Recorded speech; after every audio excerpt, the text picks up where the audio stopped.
Xin chào tất cả các bạn, chào mừng các bạn đã trở lại với kênh kiến thức về ISO 9001 của mình. Các bạn có thích nghe kể chuyện không? Câu chuyện sau đây mình chắc chắn nhiều người đã từng trải qua rồi. Nghe xong câu chuyện này, Lá Làm Plus sẽ cho mọi người thấy từ yêu cầu được định nghĩa như thế nào theo quan điểm của ISO 9001. Nào, chúng ta cùng bắt đầu luôn nha. What we do here is go back.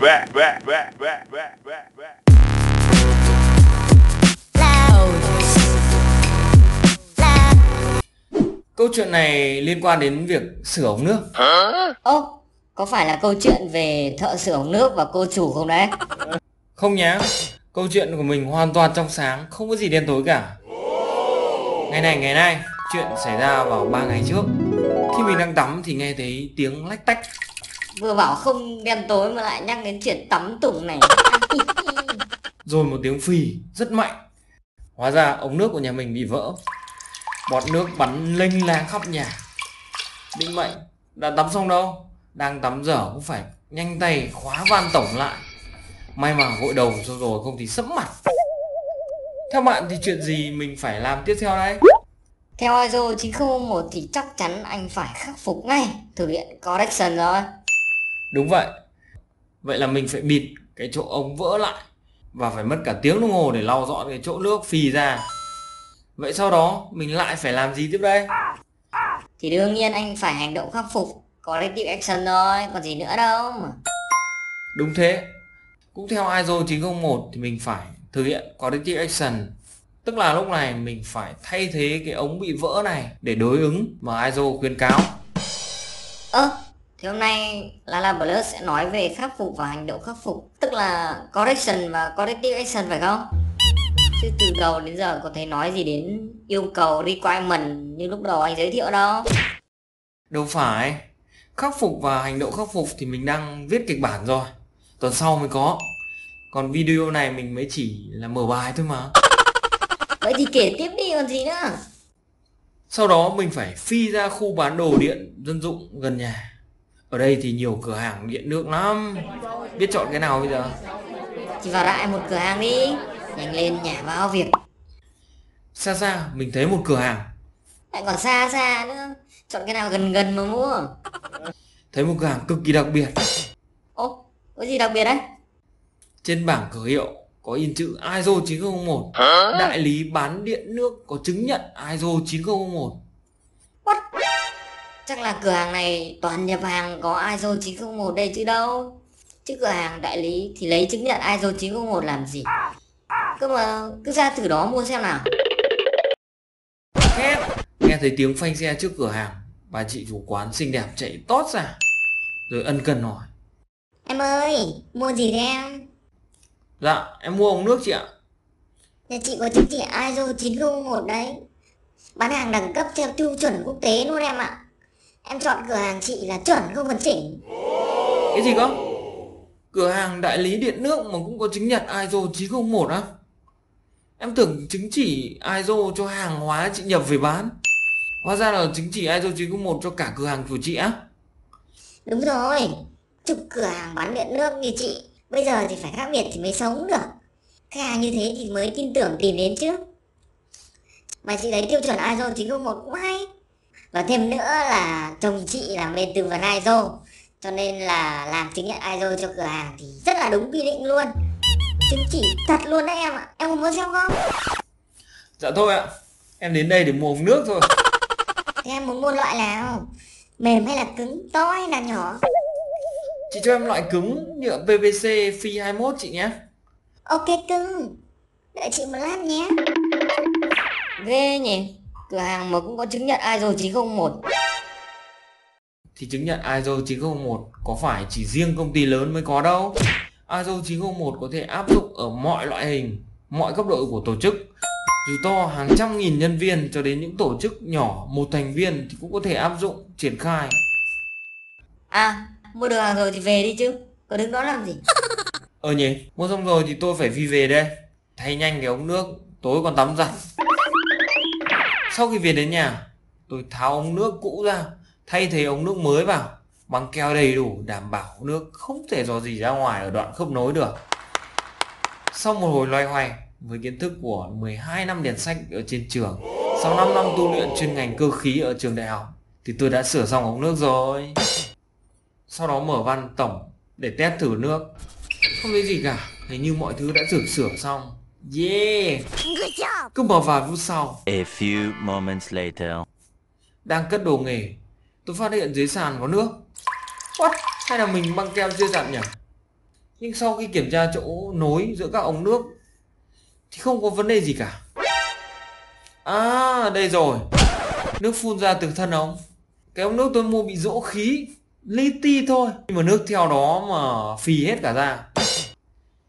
Đây là lỗi kỹ thuật của nhà sản xuất rồi. Phải mang ra nói chuyện với bà chị bán ống nước mới được. Và thế là tôi lại phải phi ra quán điện nước tôi mua. Bà chị chủ quán lại chạy ra lon ton. Ơ, em mua thêm ống nước à? Chị có loại mới của Đức nè, hàng xịn sò luôn. Dạ không ạ. Ống nước hôm nay em mua của chị buổi sáng ấy, nó bị rỉ ở thân. Thân nó có rỗ khí nên nước cứ thế mà phì ra chị ạ. Chị đổi cho em cái khác với. Ơ, cái chú này hay nhỉ? Để chú nhớ lúc mua chú yêu cầu mua cái ống nước này là gì không? Thì em mua loại nhựa cứng PVC phi 21 chị ạ. Thế chị đưa đúng loại chú yêu cầu chưa? Dạ đúng rồi. Cơ mà cái này nó bị rỗ khí nên bị rỉ nước chị ạ. Thế lúc này chú có yêu cầu ống nước không bị rỗ khí rỉ nước trước khi chị đưa cho không? Dạ không chị ạ. Cơ mà Không nhưng chị gì hết. Chú yêu cầu thế nào thì chị bán thế đấy. Có sai gì đâu. Chị từ trước đến giờ khách hàng yêu cầu gì thì chị bán đúng cho cái đấy. Nếu không đúng thì chị mới đổi lại. Còn đúng rồi thì chú cầm ống về đi. Hay là mua cái loại khác đi. Chị có hàng mới này. dạ thôi em về ạ. Tôi đi về trong sự ức chế không hề nhẹ. Nhưng mà hình như chị ta nói đúng. Mình có yêu cầu chi tiết thế đâu. Cãi kiểu gì được bây giờ. Công nhận là cũng cay thật. Cơ mà bà chủ quán nói đúng đấy. Yêu cầu như thế nào thì bà ấy đáp ứng đúng rồi mà. Mà bà ấy có cả chứng nhận ISO đấy. Nói kiểu gì được. À, bà ấy có chứng nhận ISO nhỉ? Thế thì tôi sẽ dùng ISO để thuyết phục bà ấy. Thôi đi bố, làm như ISO giải quyết được hết mọi thứ ấy. Thế là sau 3 ngày ngâm cứu tiêu chuẩn ISO, tôi đã tìm ra được chỗ mình cần tìm. Vừa nãy tôi cầm cái quyển ISO này đến gặp bà chủ. Chỉ 5 phút thôi, bà chủ đã tâm phục khẩu phục đổi lại cho tôi cái ống nước. Lala Blood dùng cái gì mà nói lại được với bà ấy thế? Theo tôi nghĩ với ISO thì bà ấy đúng rồi mà. Yêu cầu của khách hàng thế nào thì bà ấy đáp ứng đúng yêu cầu. Sao lại sai được nhỉ? Ha ha, bà ấy mới chỉ là nhập môn của ISO thôi. Nhập môn là thế nào? Nói rõ ra xem nào. Yêu cầu không chỉ là lời nói rõ ràng bảo là nhựa cứng PVC và phi 21 như vậy đâu, mà còn là những yêu cầu khác nữa mà tổ chức hay cửa hàng đó phải tuân theo và đáp ứng để làm đúng theo tiêu chuẩn ISO. Cụ thể trong ISO chỗ nào nói điều ấy? Đây này, ISO định nghĩa rõ ràng yêu cầu requirement là gì. Đó là nhu cầu hoặc mong đợi được tuyên bố, ngầm hiểu chung và bắt buộc. Trong câu chuyện của tôi thì tôi nói nhựa cứng PVC và phi 21 chính là yêu cầu được tuyên bố. Đúng rồi. Ông nói với cô bán hàng như thế thì chính là tuyên bố rồi còn gì nữa. Cô bán hàng bán cho ông đúng cái ống mà ông yêu cầu đấy còn gì. Đúng, nhưng chưa đủ. Cô bán hàng còn phải đáp ứng theo yêu cầu ngầm hiểu ở chỗ này này. Ngầm hiểu chung á? Tức là thế nào? ISO cũng đã chú thích cho chúng ta. Ngầm hiểu chung nghĩa là đối với tổ chức và bên quan tâm, đó là nhu cầu và mong đợi được coi là ngầm hiểu, mang tính thông lệ hoặc thực hành chung. Tức là tổ chức khi đáp ứng yêu cầu thì phải đáp ứng theo những yêu cầu hiển nhiên mà tất cả xã hội, văn hóa, lối sống và cả thế giới đều công nhận rồi. Anh có thể lấy ví dụ cho dễ hiểu được không? Ví dụ nhé, khi tôi mua bánh mì thì đương nhiên bánh mì đó phải ăn được. Khi tôi mua nước Navi thì đương nhiên chai nước đó uống được rồi. Hay khi tôi mua đôi dép thì đương nhiên đôi dép đó phải đi được rồi. Mà tôi không phải nói rõ, tuyên bố rõ ràng khi mua bán. Giả sử ngược lại, khi tôi đi mua bánh mì tôi lại bảo: cô ơi, bán cho cháu cái bánh mì mà phải ăn được nhá.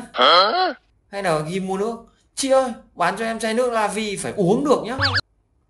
Hay là khi đi mua dép, chú ơi bán cho cháu đôi dép mà dép phải xỏ chân được vào để đi. Nếu mà nói thế thì mấy ông bán hàng bảo ông có vấn đề về nhận thức. Có thể ông mới trốn chạy ra hay sao? Đúng rồi, cho nên rất nhiều yêu cầu mà khi mua hàng, mặc dù không tuyên bố nói rõ ràng nhưng tổ chức bán hàng ấy cũng phải đáp ứng. Đó chính là những yêu cầu ngầm hiểu chung, thông lệ rồi, không cần phải nói ra mà cũng phải biết mà đáp ứng.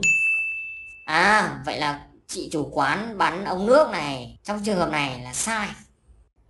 Không phải sai mà là chưa đúng thôi. Đây, đau cái đầu.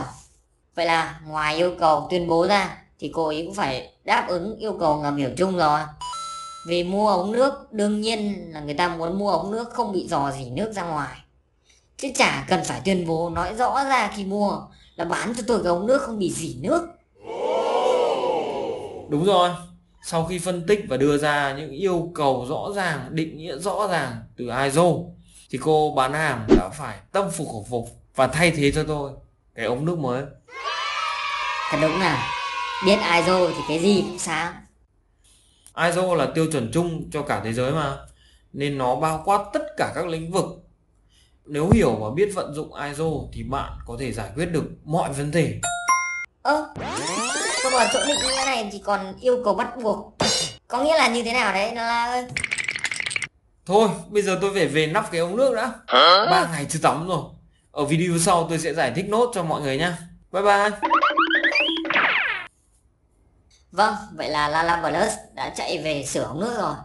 Thế thì để tôi tổng hợp lại kiến thức cho mọi người trong video này nha. Đáp ứng yêu cầu của khách hàng là mục tiêu hay là chuyện sống còn của bất kỳ tổ chức nào. Nhưng yêu cầu là gì thì tổ chức và doanh nghiệp cần phải làm rõ thì mới đáp ứng được. ISO đã hướng dẫn và định nghĩa, đó là nhu cầu mong đợi được tuyên bố hoặc ngầm hiểu chung bắt buộc. Tuyên bố thì cái này dễ rồi, là những cái nói ra trao đổi trực tiếp khi mua hàng, khi làm hợp đồng. Còn ngầm hiểu chung nhiều nơi còn thiếu và không hiểu rõ, đó là những thông lệ này, những cái ngầm hiểu, những cái được mọi xã hội thế giới công nhận rồi mà sản phẩm và dịch vụ của bạn cung cấp phải đáp ứng khi bán và cung cấp cho khách hàng. Mặc dù không được tuyên bố nhưng những yêu cầu ngầm hiểu chung này tổ chức cũng phải đáp ứng. Hẹn gặp lại mọi người ở video sau nha. Tôi cũng đang đợi video sau để ông Lala Plus giải thích nốt này chữ bắt buộc này. Nếu các bạn biết thì có thể comment phía dưới nhé. 안녕히가세요. Savannah, I'm coming home. Savannah, we'll never be alone. Savannah.